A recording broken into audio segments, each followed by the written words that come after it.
really, really like about the style of teaching that I do, where, you know, the first in the fall, it's the tonalism, but in there is a lot of design and composition. And I like really focusing on that personally, and then focusing on color, and now focusing on brushwork and building up a painting. So I really like that series of events for myself every year, because it's something that we're never not working on, all those things. And hopefully I'm getting better. I can't tell sometimes. But yeah, so let's go ahead and pop over. Let me push. Oh, we are recording. Okay, great. Let me pop over to our Padlet page, and I'll show you where I put that handout, Hassan. Excuse me, guys, but I have an emergency and I have to leave. I'll see about getting back. Okay. All right, I hope you do. I need you. I'm painting in acrylics. Hope everything's okay, Cheryl. Yeah, good luck. Okay, thanks. We'll be thinking about you. Yes, hope everything goes, whatever it is. So anyways, on our thing here, we've got the questions, which I saw about, oh yeah, the critique example. So it's on the one I have, I put under the class handouts right at the top there. And it is 3 pages, 4 pages long. Nope, it's only 1 page. Yeah, I was a bit overwhelmed. I just wanted to see like if anyone has done that, and yeah, just an example really. But Yeah, that's absolutely. great. I don't know why this is the short version. I should have the long version on here. So I will try to find that. And then I added extra questions for you guys to consider underneath that after class last week. And then there are a couple people that went through. So it's going to be different for everybody. But the top 2 here, where is my light source and where is my horizon line?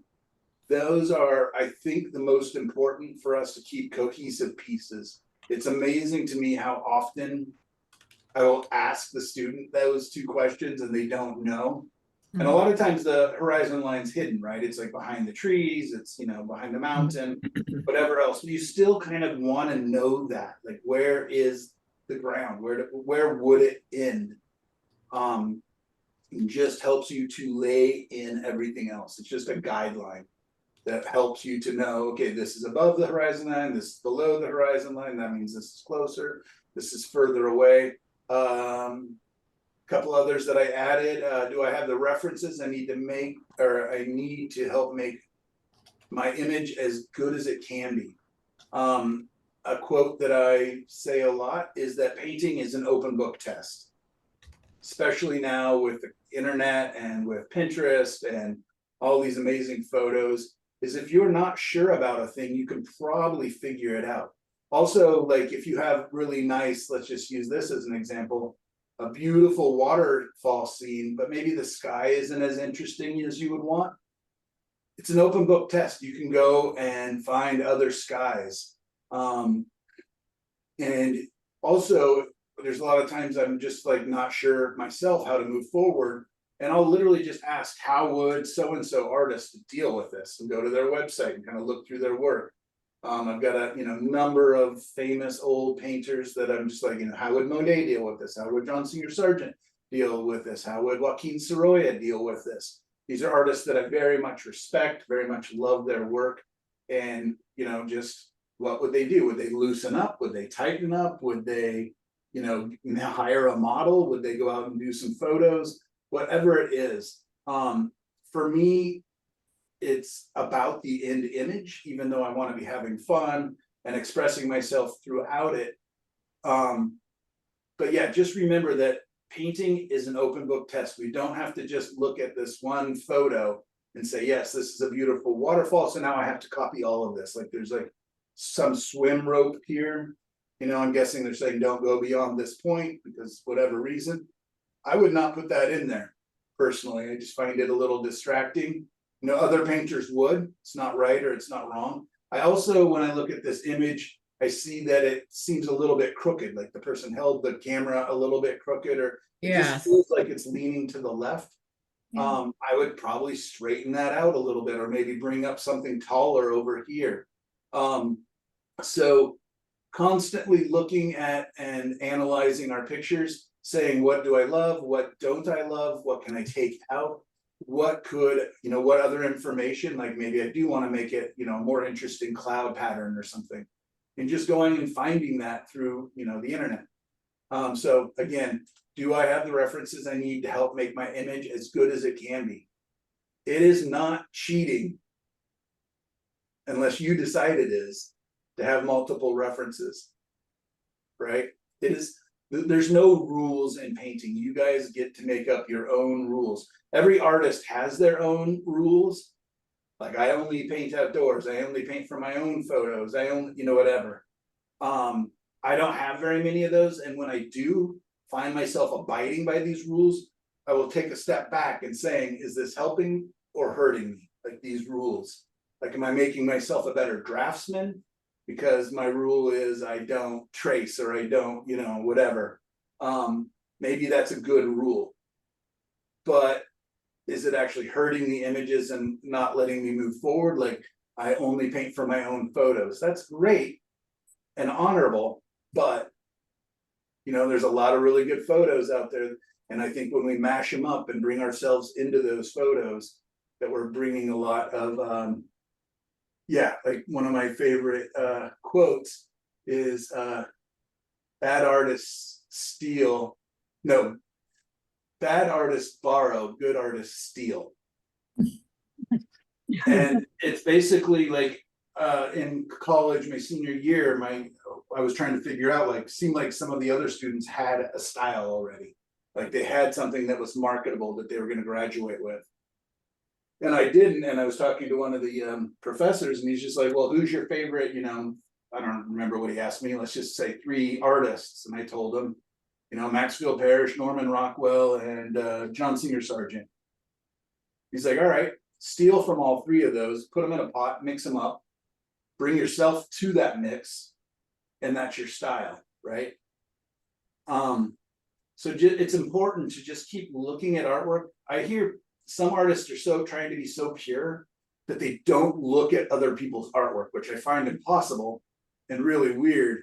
But that's like being on Writer and not reading anybody else's writings, right? Not reading books.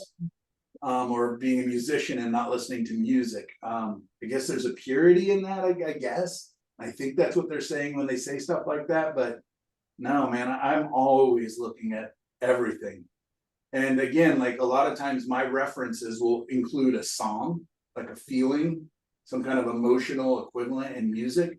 Also, I'll have torn out pages of just colors from pottery or rugs and things like that that are inspiring me. So a lot of times I'll have like 2 books open, my monitor open, 3 pages of references laying around. I really do gather up a lot of stuff. Next question, and these are in no order, and these are just ones that popped into my head right at the end of class last week. What are the main mother colors in my image, right?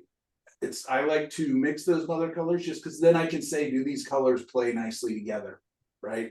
I always joke, do they match the couch or look good in the bathroom or wherever I think the painting may end up. But it's important to me that there's a harmony in my colors. So I like to mix those mother colors up. And you guys all know what I mean by mother colors, correct? Mm-hmm. The big piles, okay. Why did I choose this image? What is it about? And what do I want to convey through it? That goes right back to the main one, the theme, idea, or concept. I think that we get distracted by all the shiny little pretty things in the images as we're painting them, right, Nyla? Yes. So, yeah, we talked about that last Wednesday, and it's important for me to just go, you know what, this is about this piece, right? There's no reason, if I take a photo that is so nice and has multiple main subjects or multiple possible themes, just in the back of my head, I'm just like, it's okay, you can paint this again. You can focus on something else that time.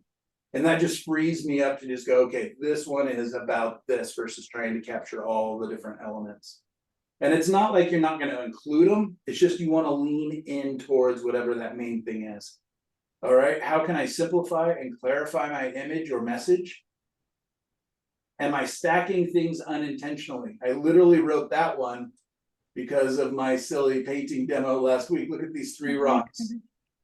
And I didn't notice that, right? I just, well, I was, busy painting, and it was such a silly thing that I went and wiped this rock out and made it less important.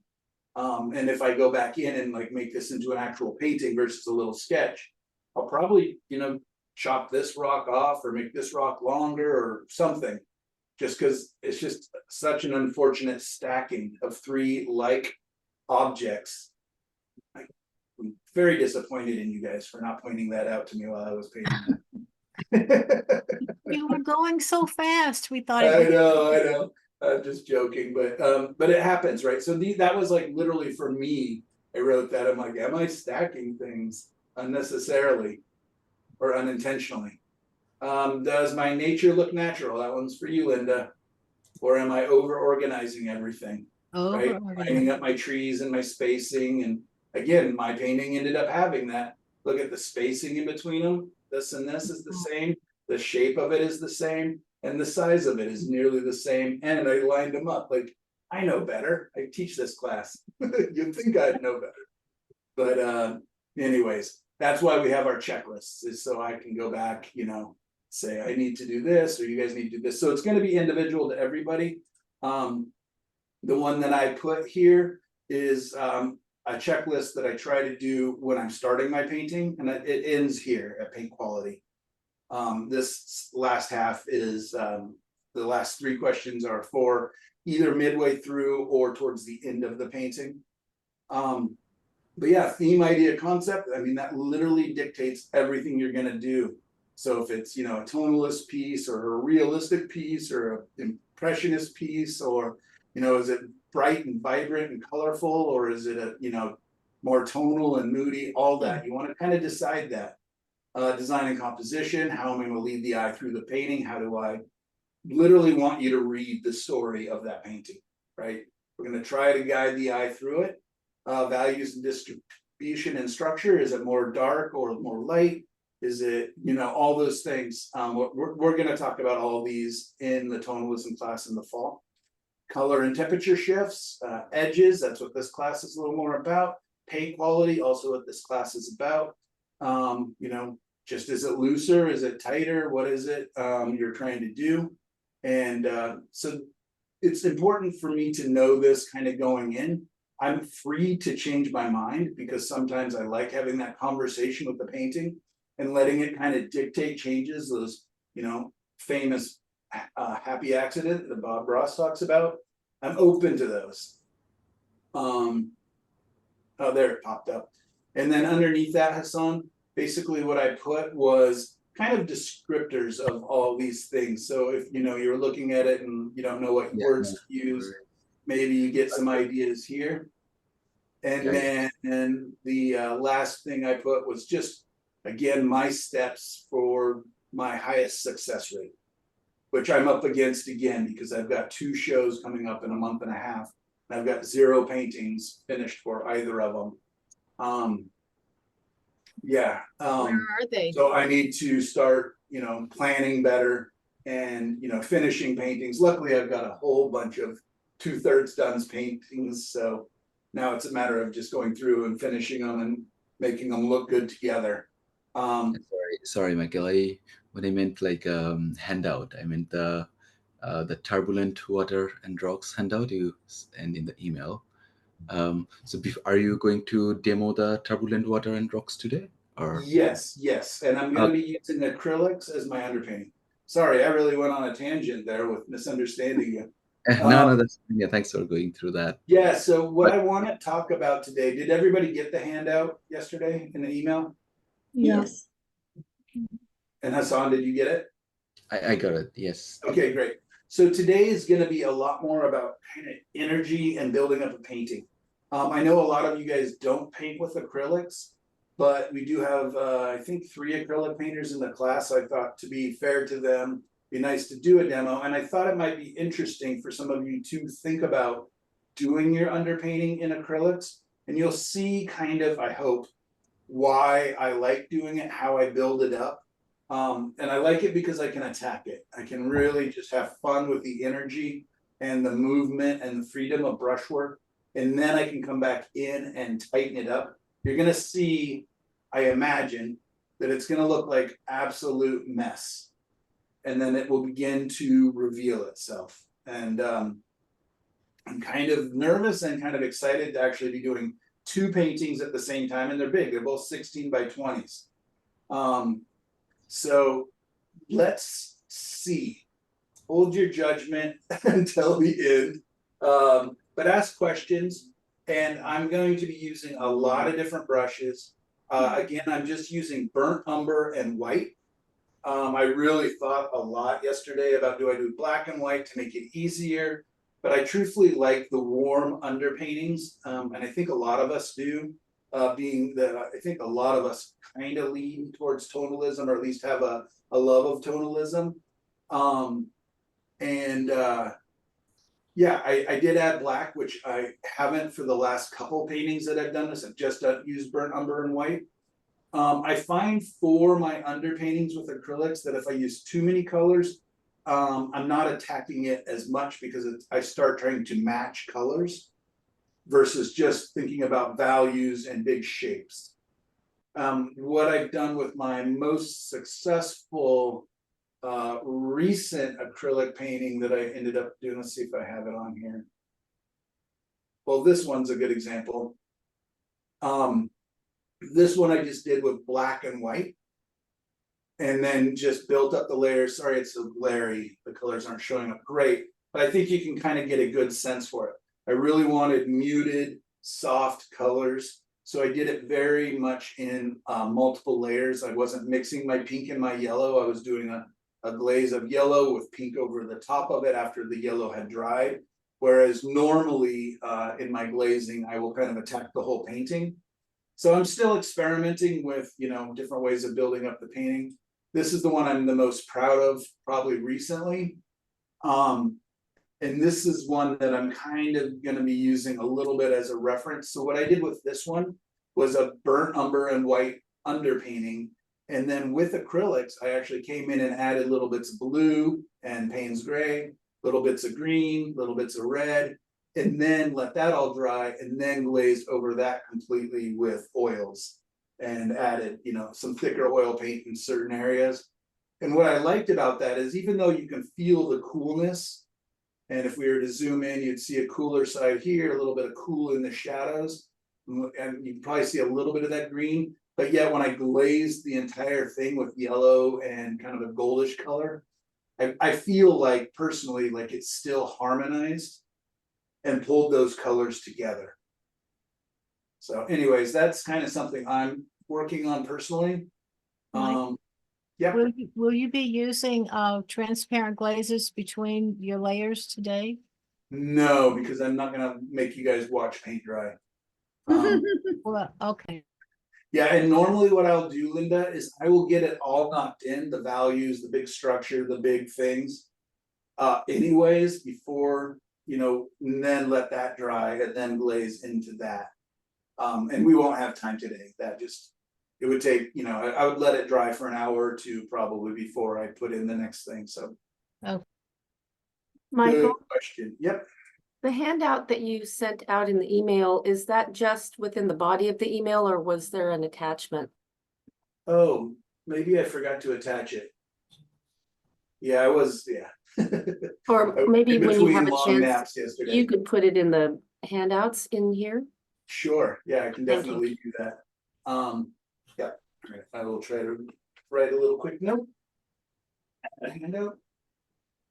And I'm wondering if there's any way to maybe just write down that process, just not like whole sentences or spend a lot of time on it, but I'm still a little bit confused with the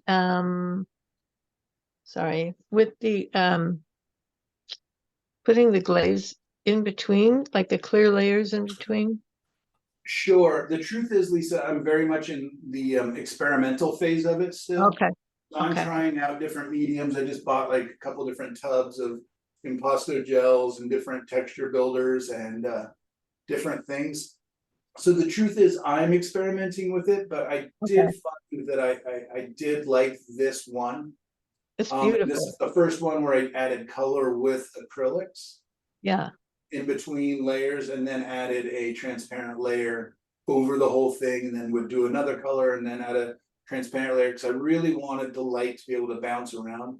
And the thing is that this painting was the only one like this at the last show, and I probably sold it 4 or 5 times. So people really liked it. It looks beautiful under lights. The gallery was very excited and was like dimming the lights and turning them up, and like, you know, showing how they looked under different lighting conditions, and it would absolutely change colors for people. So yeah, what I'm doing is taking my thoughts on Maxfield Parrish and my love for him growing up, and because nobody really knows how he did what he did. Right. Even though he's kind of a modern art, you know, he didn't die that long ago. Did But you I see also didn't want to wait. the message I sent you? I found an article about how he painted that, and I sent it to you, Michael. They said- When? 2 days ago, I think. Oh, I don't think I saw it. He actually used varnish between layers. Remember the old technique I was telling you about that I used with transparent paints to begin with, and it was all about varnishing between layers of paint. Yeah, which seems really interesting because paint doesn't stick to varnish. So anyways, yeah, I've learned, you know, I know he did different kinds of resins and different, you know, chemical things that were, but yeah, just to speed it up, this one was just an experiment of, oh, what if I did that all with acrylics, except for the last 2 coats of oils, just to, again, harmonize it. And I find glazing with huge areas of acrylics, you can definitely see the brushwork, you know, as you're going across it. So I'm trying to circumnavigate that effect a little bit. Even down here, I don't know if you guys can see it, but there's some streaky lines going up and down that I just didn't like. Luckily, nobody else seemed to be bothered too much by it. So anyways, doing some of it with acrylics because it dries so quickly, you know, I can do 3 layers in one day probably and still have a couple hours drying time. So yeah, Lisa, I'm still kind of working on it, experimenting with it. No worries. Did you use gloss medium, or what did you use on that last? I mixed airbrush medium and matte medium together because the airbrush medium's got a bit of a glaze to it, or a shine to it. And I don't want it too shiny, especially when I'm showing in a gallery at the coast.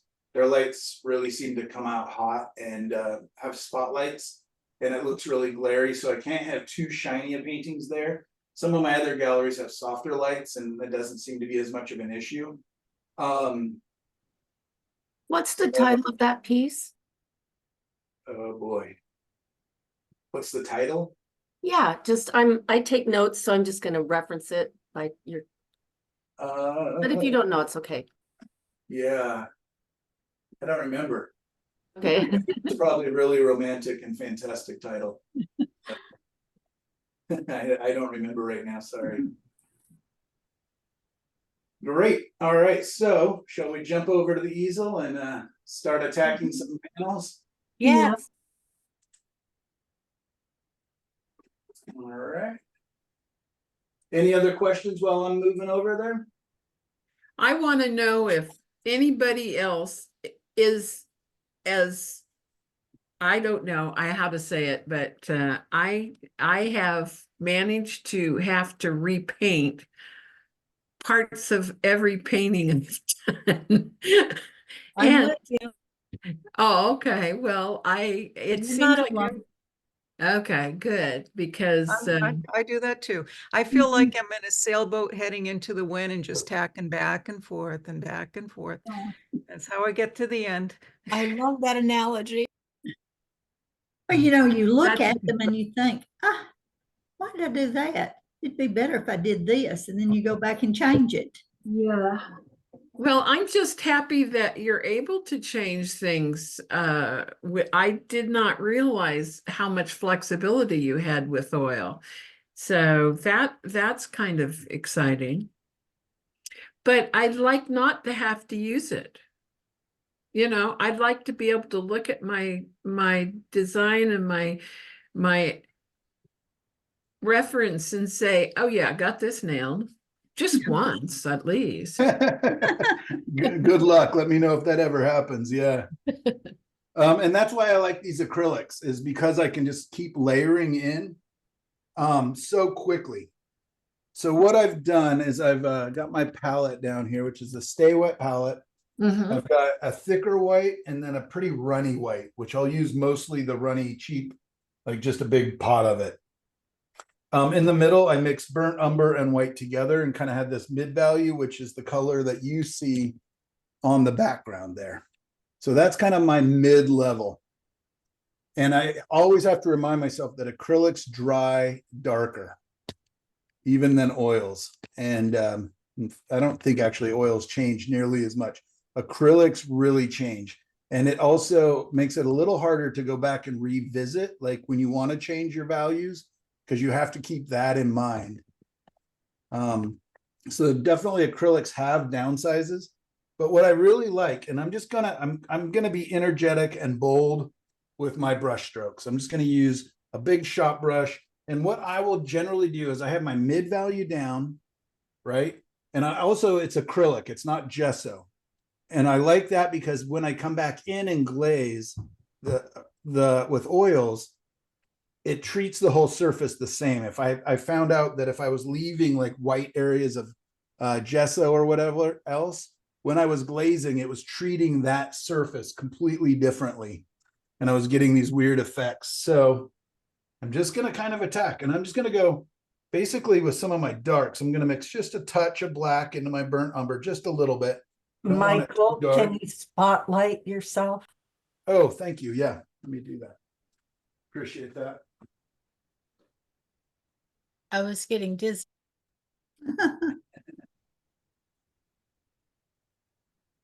All right, there we go. You can see what kind of a mess. I just sketched that in starting at 9 o'clock this morning. It's just kind of giving myself some rough ideas. I did start with my horizon line. The one on the left, which is going to be a waterfall, hopefully. Maybe they'll both end up waves if they don't work out. But the one on the left, the horizon line is 5 inches down. The one on the right is 4 inches down.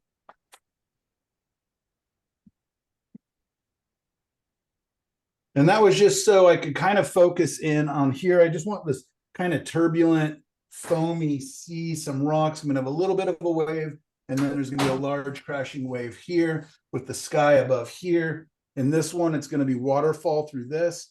I wanted to leave enough foreground that I could play with some of those transparent water with the rocks showing up a little bit. But I also wanted to have some tall trees with some light coming through. So in both paintings, I had kind of a lot of idea, or I wanted a lot of elements, which is probably a little silly to do in front of you guys. But at the same time, it's kind of like, oh, what are all the different elements we've been working on? But the focus is going to definitely be the waterfall. The focus is going to be this design coming up to a fairly backlit, exploding waves hitting these rocks. Does that make sense? Yeah. And you said that you toned the whole thing as your mid color. Yep, I just find that then I can just knock in my darks. And then I can come in with my lights, and I'll get like a 3-tone painting, which is really helpful. And I'm going to go ahead and add a little more darkness to my darks, because I see that that's really reading as a warm red. And a lot of the shadows, I want it a little cooler. So I'm just going to jump the gun a little bit on those. But I'm really going to try to not think like waves, rocks. I'm really going to try to think just movement and motion. And then I'm going to be able to come in and refine these, these are all going to be rock shapes. So I know that I'll want sharper edges there. and stuff. But in the beginning, I'm just really thinking like, how do I get this sense of movement? I really want the kind of get this S curve motion in this one and almost the same kind of thing going in this. So that's kind of my idea for design and composition.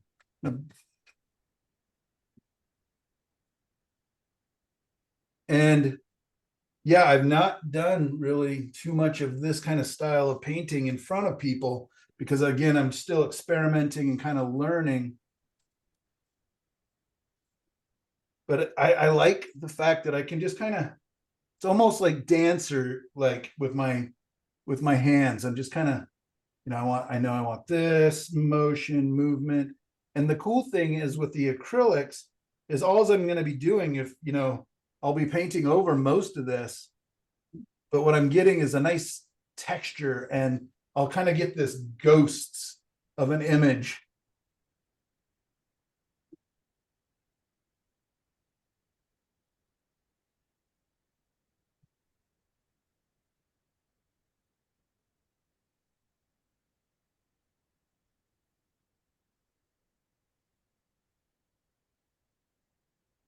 And I don't know why, but I've really had so much fun painting these just really turbulent kind of Pacific Northwest coastal waves and motion and movement. And I felt really liberated in it. Not that they've all worked out. You guys have seen me really wrestle with some of them.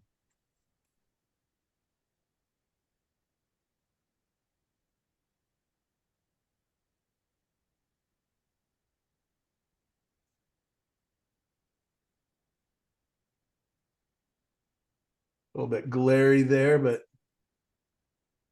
Are your waves going to be brown or are you going to change the color eventually? I'll change them with oils over the top probably. But I actually kind of want more of almost like a tonalist feel, but I'll be able to glaze in and change, adding some blues and greens if I want into that. Mike, you might have mentioned it and maybe I missed it. Have you added anything to this straight acrylic tube color, any kind of? So I have, instead of using water to dip my brush into, which I haven't done anything here yet, but if I want to thin it down, this is airbrush medium, I think, which has a little bit of Okay. kind of a matte medium mixed in, but they're both really watery. Looks like Okay. milk, but it dries very clear. Okay. I'm going to go ahead and add a tone to the sky just so we can see a little differentiation. Again, I don't think you guys can see where these waves are going to be popping up. So I'm just going to add another color or another value slightly lighter than we have. Yeah. So you can kind of see the differentiation of that sky.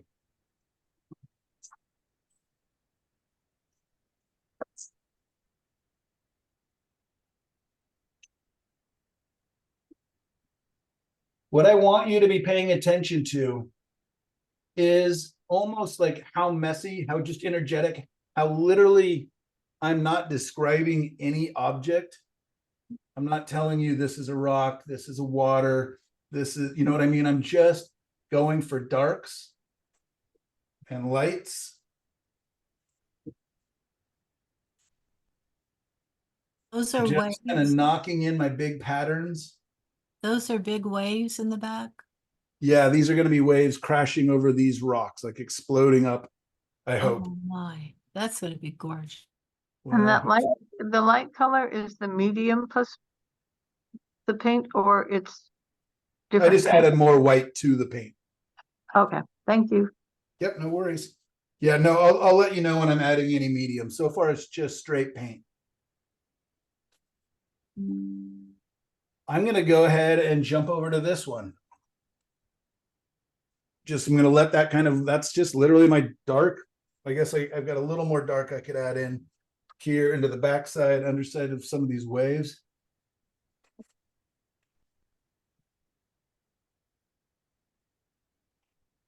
And that's going to be a little confusing because right now the edge of it's going to be darker. But when I come back in, I'm going to make that the lightest point. But at this stage, a lot of this is notes for myself. I'm just really trying to see, like, do these motions, do these, does this action kind of work?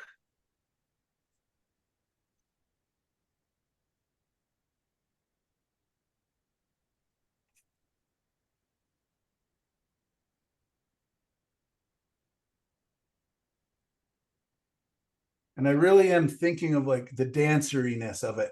You know what I mean? If you could picture like a modern dancer just kind of swaying and moving and, you know, like, could you mimic the movement of this ocean? Could you mimic them? You know, that's kind of what I'm trying to do with my arms a little bit.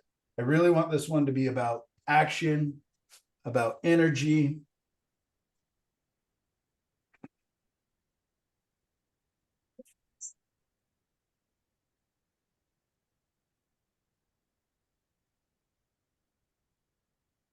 We'll let that dry for it won't take long, just 5-10 minutes. So I can go ahead and start on this one. I'm just going to grab a new brush because this one's all contaminated with the lighter color.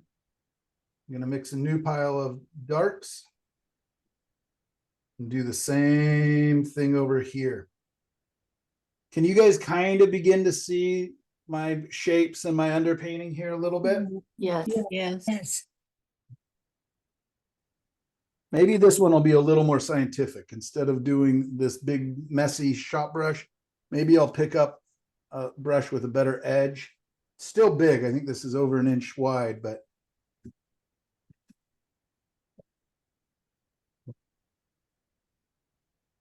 so I'm going to go ahead and again start with my darks. My darks give me my form and structure. My lights areas that are going to eventually show are where I'll have more color and warmth oftentimes. I like these nice sharp edge ones for painting rocks. You can see why, how quickly I'm able to get hard, crisp.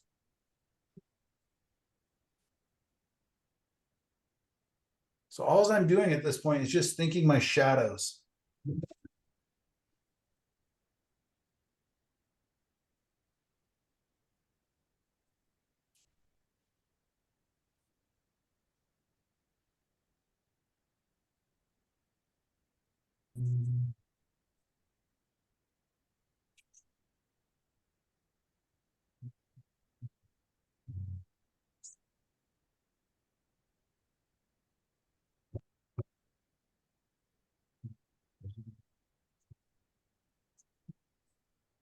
And let's just see if something starts to appear, if it starts to feel a little bit more resolved, as if the image is just kind of beginning to appear. That is my hope. But again, I'm staying very abstract. I'm really trying my best not to think like rock, rock, rock, you know, bush, bush, bush, log. I'm really just kind of thinking, what are interesting dark shapes? I can come in and refine any of that information and turn, like if I wanted some ferns and things in here, not a problem. I'll just come back in with some lighter colors or with my oil paints on top. I'm really just focusing on design. Is the water going around that other rock? You can't see me pointing, but the big rock, this kind of looks in the water. It looks like the water's going around both sides. Yep, exactly. Okay. Yeah, and that's kind of what made me choose this image, is I wanted to find one that was exciting and interesting enough, but still a lot of organic, but it also had, you know, multiple tiers of water. A lot of my favorite waterfalls are just the little tiny ones, right? Going amongst roots and rocks and small. But I don't know if they make as great of or exciting of pictures. I think people like to see some rapids and some turbulence. Mhm.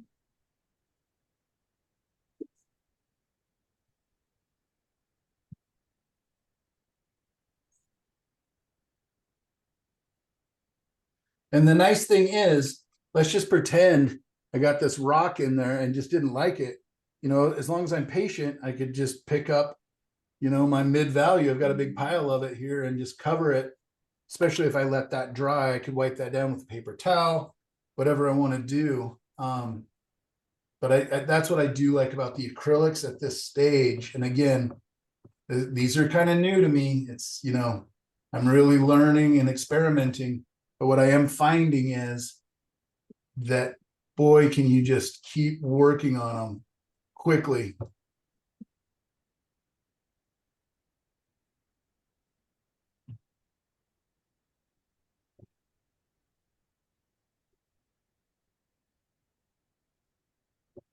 And even though this one I'm using a tighter brush, more of an angle, more of a crisp edge, I'm still kind of thinking that same thing. You know, what is that dance? What is that movement? How am I hoping to lead the viewer's eyes? I already see a stacking going on here if I follow what I've done. See that? There's rocks, this rock, and then the top here. So I got to figure that out. And what I think I'm going to do is bring these rocks out a little further. And I shouldn't say rocks, right? I should say dark shapes. But I do not need to copy this photo exactly. In fact, I don't care to. It's been years and years since I've been to this waterfall. I'm sure all these rocks have rolled around and moved and changed.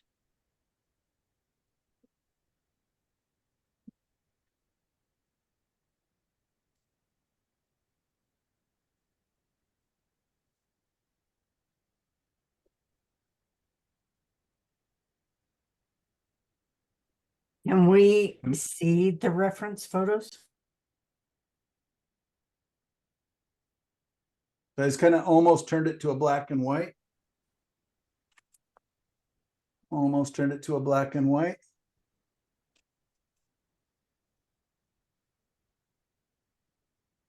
So I really don't want to Thank worry you. about colors at this stage. I'm not worrying too much about. So I brought that one in, this one out, and then this one will come back in a little bit and wrap around. And I'm hoping that I've lost my idea of stacking. Yeah, see that little bit of an S curve or a C, a reverse C there? Mhm. See how much more interesting that is than the straight line that I had previously? I hope. Yes.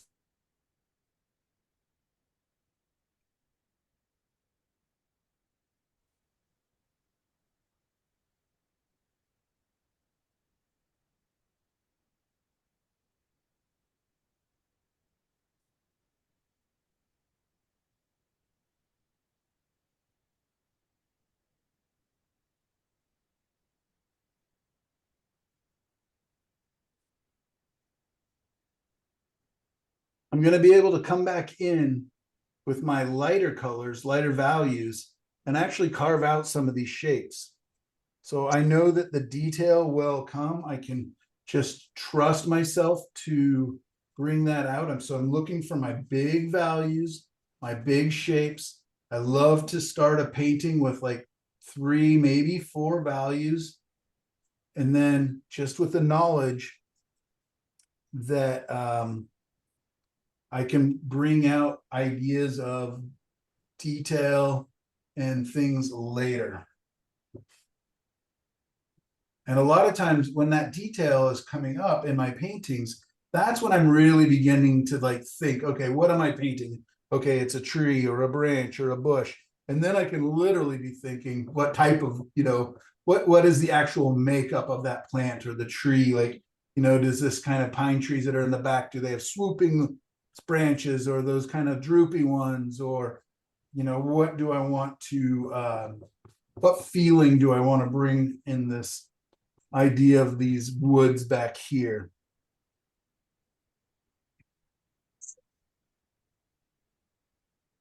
Does that look horrific? Like, was that so scary for you guys to like say, wow, he really is making a mess? Like, No, it looks good. It looks very nice.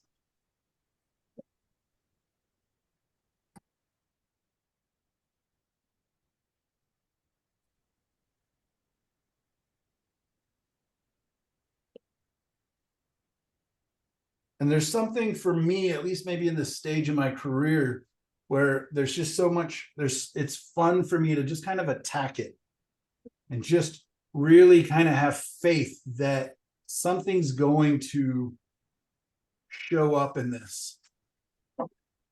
I'll be able to resolve it, find the detail, find the story, but at the same time, I've got hopefully a sense of movement, motion, that danceriness. I don't know why I keep bringing that term up, but You like to dance. there you go. I only like to dance on the canvas, so. That's okay, that's very poetic.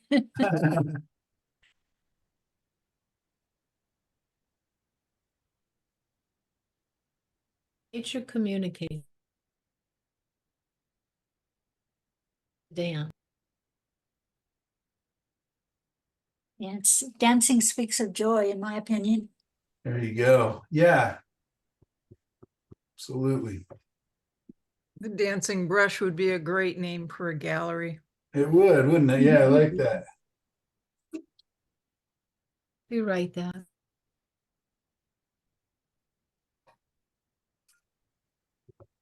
For Michael's first book. Maybe it's Dancing not your brush. first, but painting book.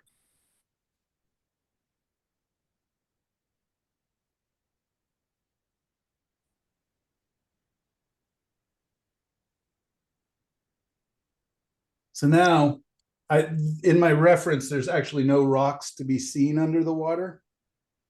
So this part's like the clouds sometimes, where I just get to kind of make it up a little bit of like, how can I keep the movement going?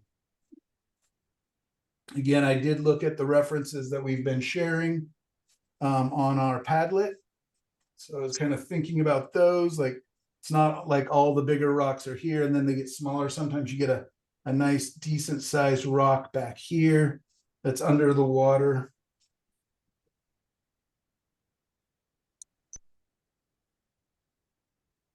Those strokes are the edge shapes of the rocks that you're making? Yeah, these are kind of like the shadows. Yeah.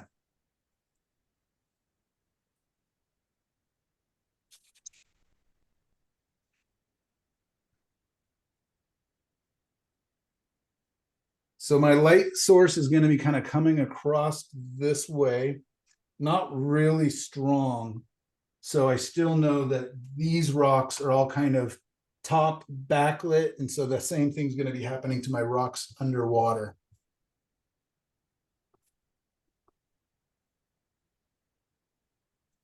And have it go ahead and get kind of deeper through this area.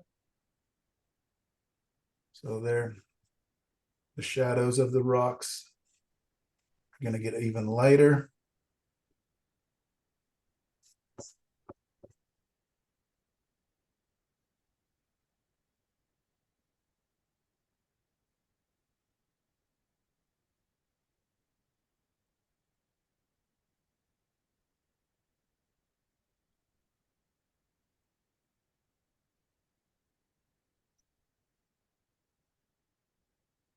Again, I just want to keep the eye going this way. So I may have to play up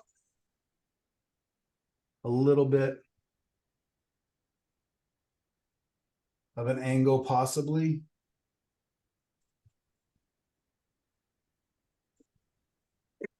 Maybe I keep this area a little darker.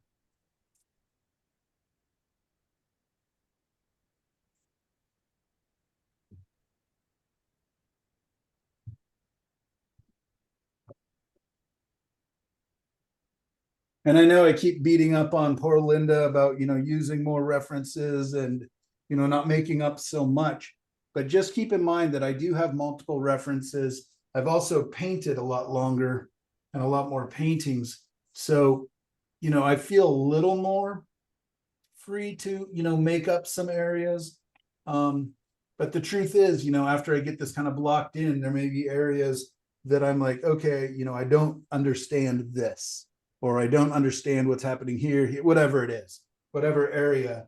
And then in between classes, I may go and try and find some references that, help me in that. So again, with the acrylics and them being an underpainting, I kind of have the idea that it's almost like a drawing, right? I mean, this could be the drawing stage. For you. That's, instead of using pencils,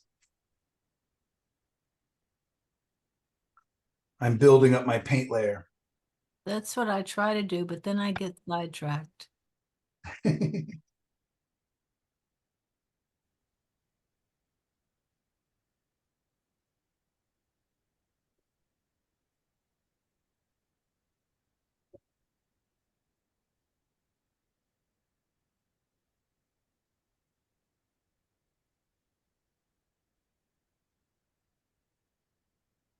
Like what I posted this week on Padlet.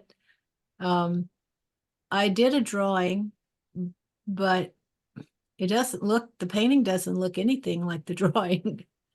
So Right. That definitely happens. But at least it kind of starts to help you clarify your thought process and your ideas. yes. I mean, yeah, you're very much like me, personality wise, as far as, you know, we like to go in with a thought and an idea, but then we also want to be open to that. You know, like already I'm looking at this and like, oh, I could picture like light rays coming down on this hill, kind of like in one of Nyla's earlier paintings. And, you know, we're sweeping across, but I'm like, but if I do that, that changes the light on everything that's in my reference. So I have to like decide, you know, do I want to make these changes? And sometimes the painting just kind of tells you, yep, you want to make these changes. And it's going to add a lot more work for yourself.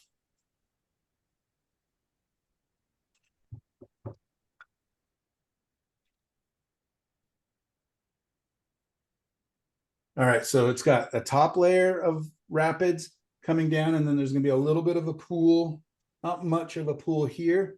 And then it quickly kind of rolls back down and comes over here. So I'm trying to use some of my brush strokes to just remind myself so that I know where is the water moving, how is it stepping down.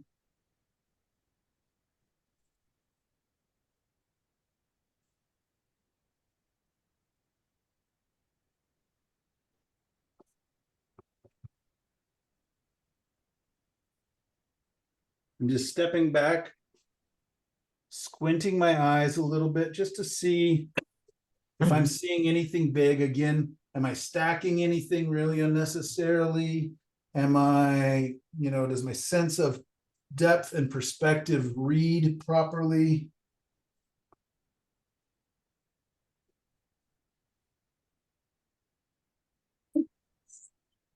Is that reading, you guys? Are you seeing kind of a stepping down of a waterfall? Kind of coming down and Absolutely. through? Yes. Yes, it's beautiful. And you see how few brush strokes that takes? Like your eye fills in so much information. I'm thinking this is kind of the final step down here.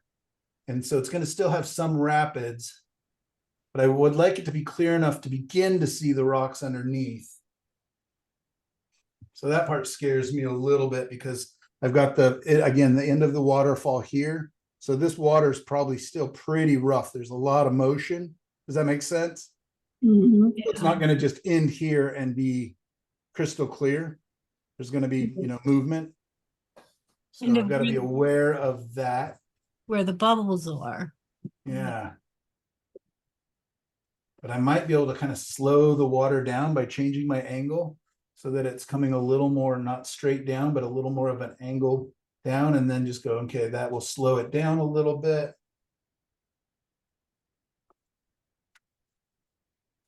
All right, let's pop back over.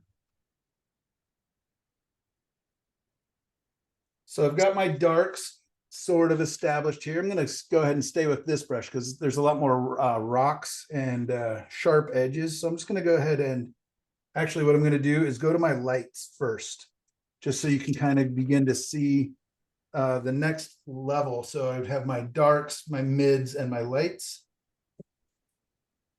So I'm just mixing a touch of burnt umber because I don't want to go all the way to white. I want to preserve that. But this will make it light enough that I can begin to see kind of where I want my light to be coming across. So I'm just going to go ahead and splash in some of these waves. I'm thinking this wave is coming like crashing over the top towards us here, towards the left. This one's kind of crashing more straight up across this rock.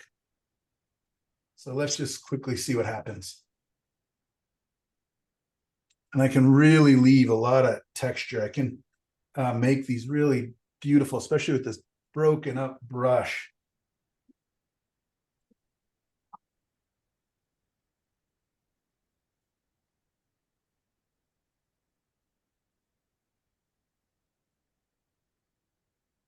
I've got to worry about my stacking now going sideways though. I've got this rock, this is the rock, this is a wave, and this is a wave. I don't want all three of those the same, just like I don't want them all lined up this way. So I got to keep that in mind. So I'm just going to go ahead and make this guy taller. Not sure if that was the right choice. I'm going to take him almost all the way up off the seam. This one coming a little more sideways. Are you guys able to see that light, those highlights? Yes. Yes. All right, great.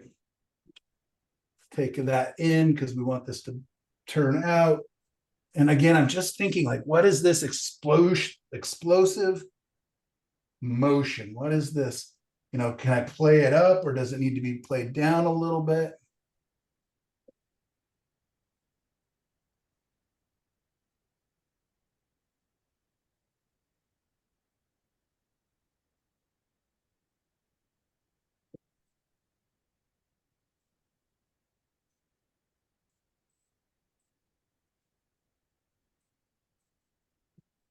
This nice glare back here on the water. Really picking up some of that light. This will give me vertical, or I mean horizontal. I don't know, I always mess up vertical and horizontal. This will give me my horizontal brush strokes that will contrast with these explosive motions over here, I hope. Michael, To I have a question.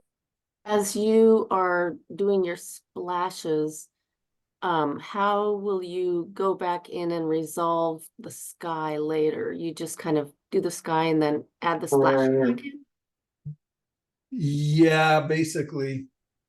Yeah, I mean, I could put it in now a little bit, but and maybe I should. I don't know. I'm still figuring that stuff out. Again, I'm not too worried about preserving any of this right now. It's still almost on like roadmap stage, where I'm really just figuring out what is that energy? What is the movement?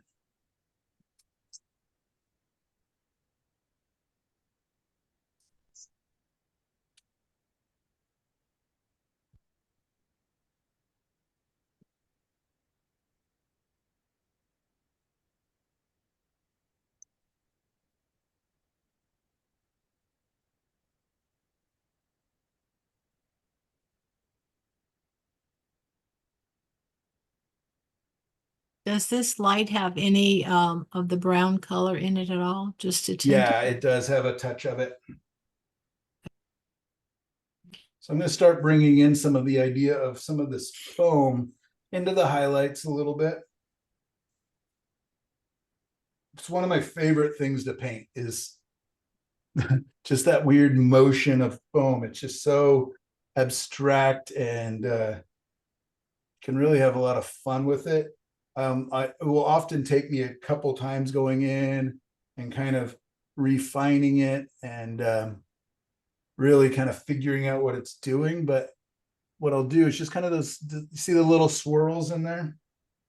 And just kind of looking for that. It's hypnotic.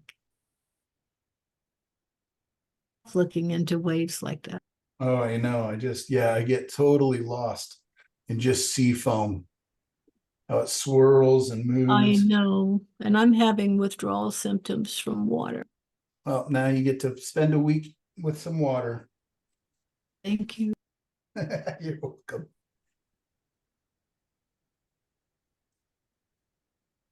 Just trying to think of how's the light, if it's coming down across here, it's going to be catching, you know, down into here a little bit, a little brighter.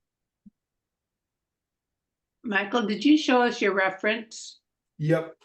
It's just a little black and white here. Thanks. So I'm gonna go ahead and mix up a little darker so I can do more of that sea foam. But I know it's a little darker than that mid. So I'm gonna want to connect it so that it, you know, like this is the sea foam that's a little more in shadow.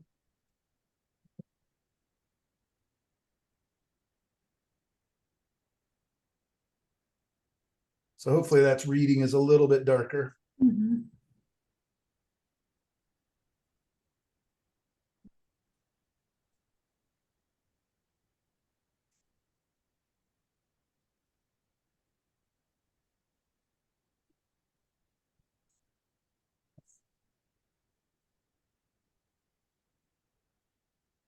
And as it dries, it'll get progressively darker. You guys are going to see that in just a little bit here.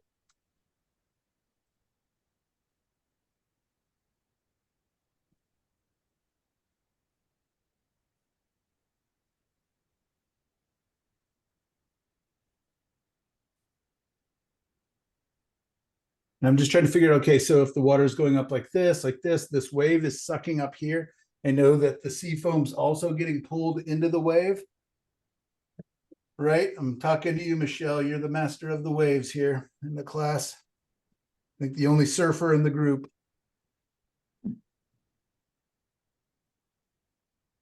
I have never surfed in my life. I've sat on a couple surfboards, but I can't say I've ever surfed. Not even a boogie board. I used them as a paddleboard. It's never too late. There you go. I mean, you have to be around the ocean first. I'm at least 4 hours away. And it's much less exciting if you try it not near the ocean.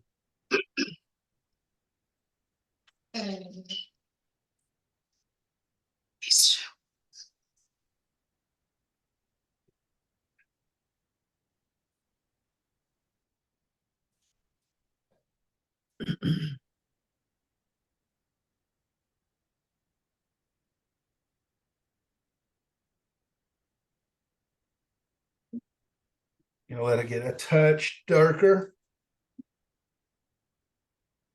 Sea foam is not only up here, it's also going to be back here a little bit. I love how much energy and clarity is already there. Right? Yeah. Oh, thanks.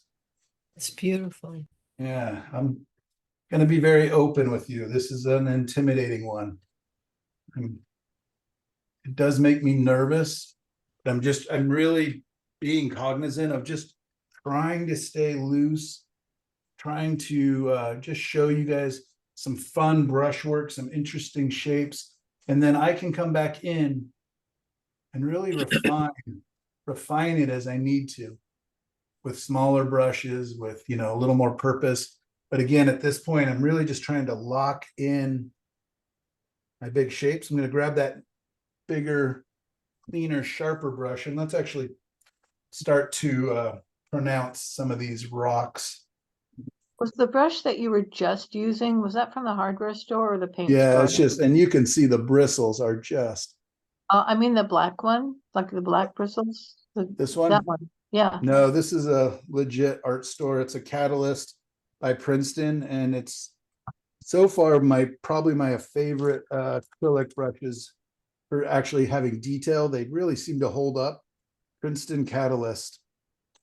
Not even sure how I have them or why I have them, but I was so impressed with them that I bought a set for my daughter as well Wow. when she was going off to college. Do they hold a sharp edge? Yeah, they're phenomenal. I I've have had some that look like that. That's not the same name, but it's diamond something. I don't know what it is, but they hold a really nice sharp edge. Yeah, it's amazing how mean I feel like I'm being to them, and they really clean up nicely. And Mhm. because yeah, I've heard acrylic brushes, because of the water and stuff that you're using to clean them, can really get soft and frayed really quickly. I've been using some of that soap that's in those little tiny round containers. Oh, Is that yeah. a good idea or a bad idea? You No, can those are use great. that. I use a bar of Fells Naphtha soap Really? right beside where I am, right beside where my water is, and it's in an old jar, and I just reach over there and I, with a wet brush, and rub it around a little bit, and it cleans them up really nice. Every now and then I take them all to the sink in the garage and do them with Dawn. But between the two of it, they don't get nasty. I have to say that. I don't know what anybody else does, but that's what I do. And I take a piece of Fells Naphtha soap along to the field the few times I go out there, but I can clean them up pretty good. Is your emergency over and everything's okay? Everything's okay. It was a mom emergency. It wasn't a grandma emergency. I don't panic. But Okay. he's fine, I'll tell you at break. Great, glad to hear that.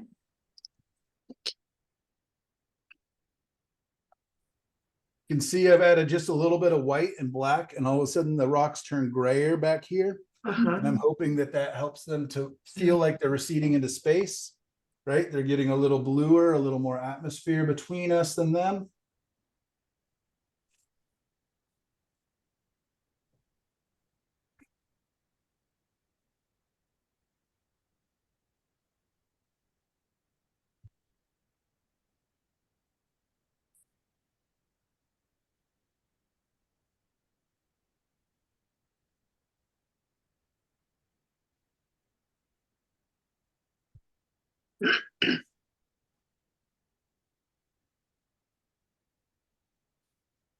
Trying to decide if I want any rocks in this area over here. So I've got this kind of nice turn. So I could bring in a rock, but then let's just see what happens if I put one right here. If that keeps the eye in, or is that distracting? You guys probably can't even see it. I don't think it's We necessary. can see it. Yeah, I think it was distracting. Yeah, Yeah, a lot of times having a lone rock, sometimes you can turn the eye with it, but other times it's just kind of busy. you can turn the eye with your wave, with the way the Exactly. water slashes. Exactly. I'll move these rocks up a little bit higher just to explain why this rock is exploding.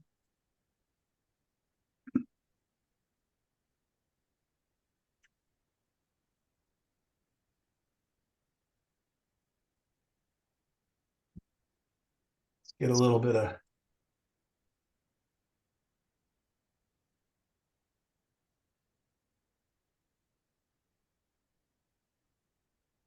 back to my really bad brush here. But what I really do like is that I can use, even though it's not fully dry, I can use this brush and, to come in and make some of those marks smaller, just cutting in basically.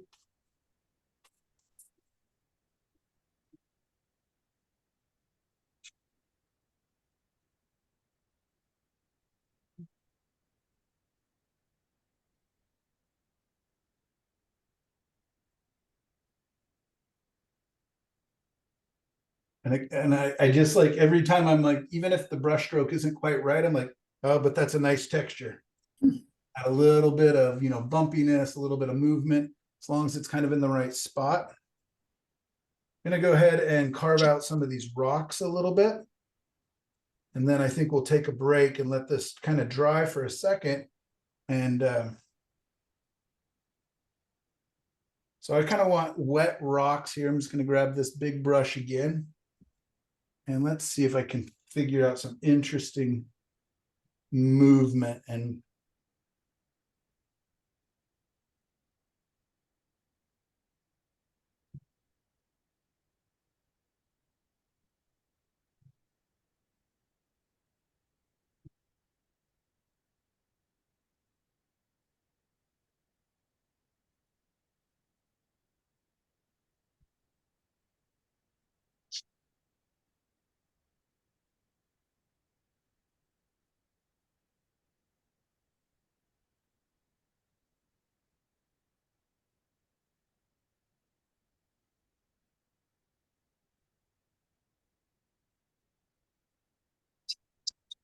You have a flattened out frog. Have I ever flattened a frog? You have a flattened out frog. Oh, I see him. Oh, I Oh, right here, yeah. Yes. Yeah, I see you. Poor guy, never had a chance. God. It's one of those petroglyphs carved into the rock. I like frogs.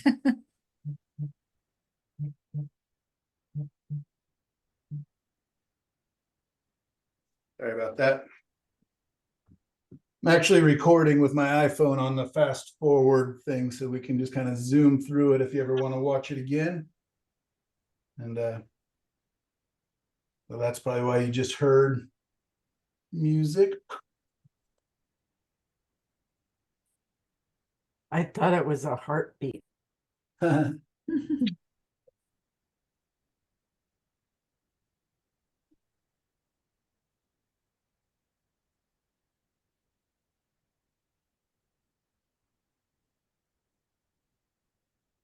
Yeah, how do I get rid of flattened out frog here? The foam is mesmerizing. I love what you did with that. Thank you. Beautiful. Appreciate that.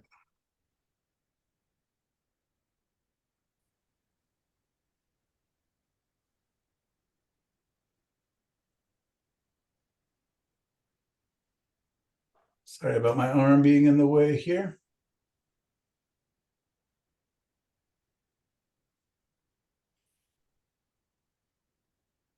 And eventually this is all going to be covered with oil. Yep.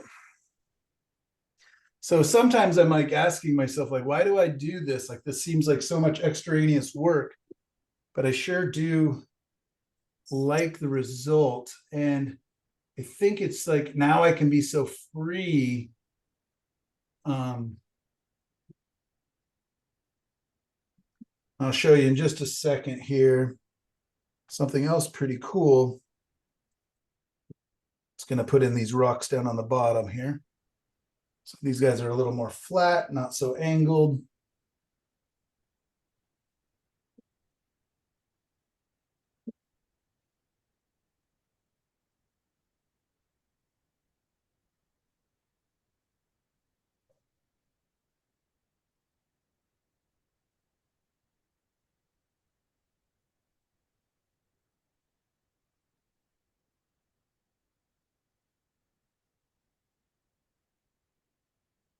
It's always just interesting how they just kind of appear.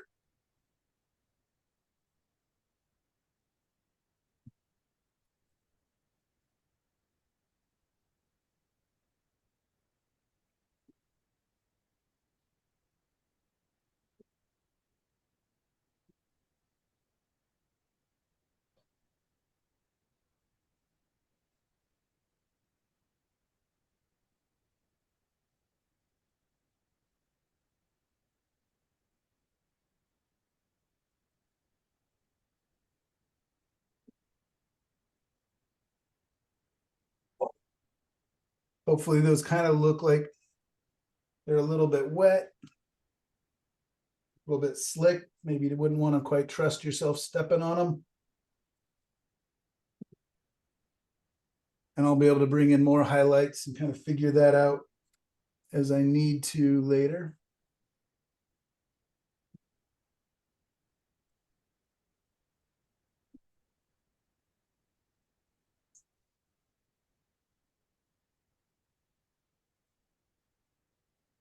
I'm going to squeeze out a little more dark paint. I already really went through the black here.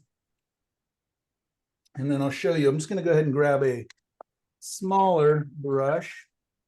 And even though it's still wet into wet, I can take, I hope, load this brush up. And I can be a little bit impatient if I want to. And I can just kind of come in and carve out some of these shapes a little more refined. You know, because all these are the same brush mark, right? I just use that great big fat brush. So now I just come back in and I can make those feel more delicate where I want to. So it's big shapes to small shapes. I did, we started off as a mid value here.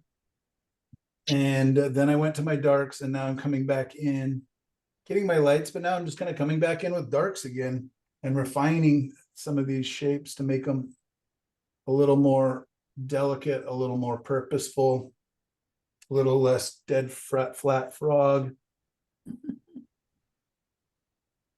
And if you pick up a little bit of white paint with your dark paint, it just gives you another color.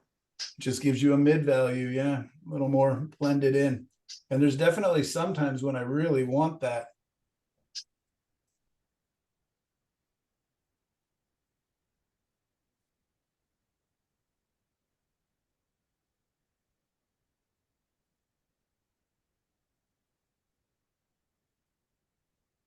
Isn't that interesting? I mean, it's still a dead frog, but you can kind of begin to see like hints of detail kind of starting to show up back there.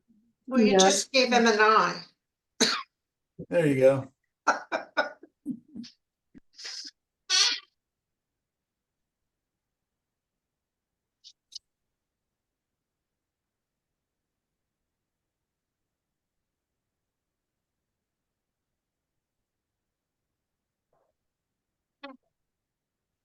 So now I'm just letting it be a little bit darker, where it's, you know, still picking up maybe some light, but it's not that strong direct light.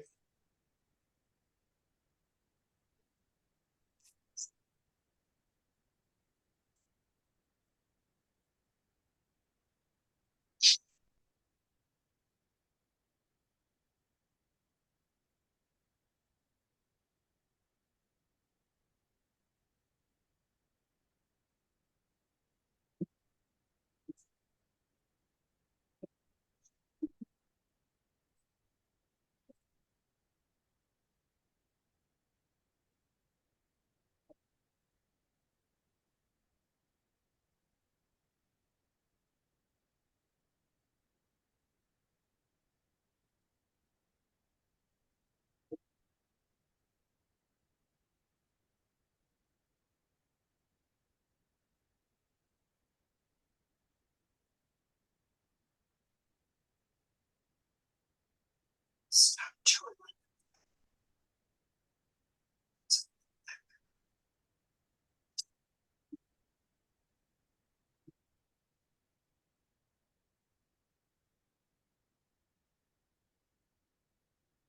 Another good reminder for me is all the different ways you're holding your brush. Yeah. Thanks for pointing that out. It is so helpful to watch you do this. Yeah.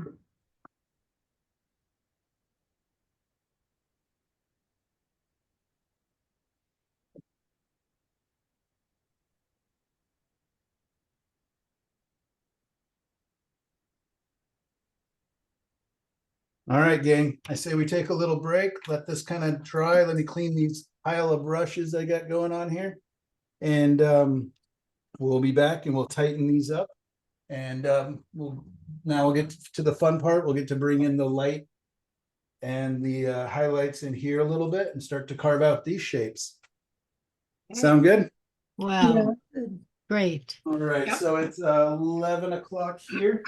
Let's come back at 11:05, so that'll be just about 10 minutes. Okay. So 5 after, wherever you're at. And please remind me to push record again.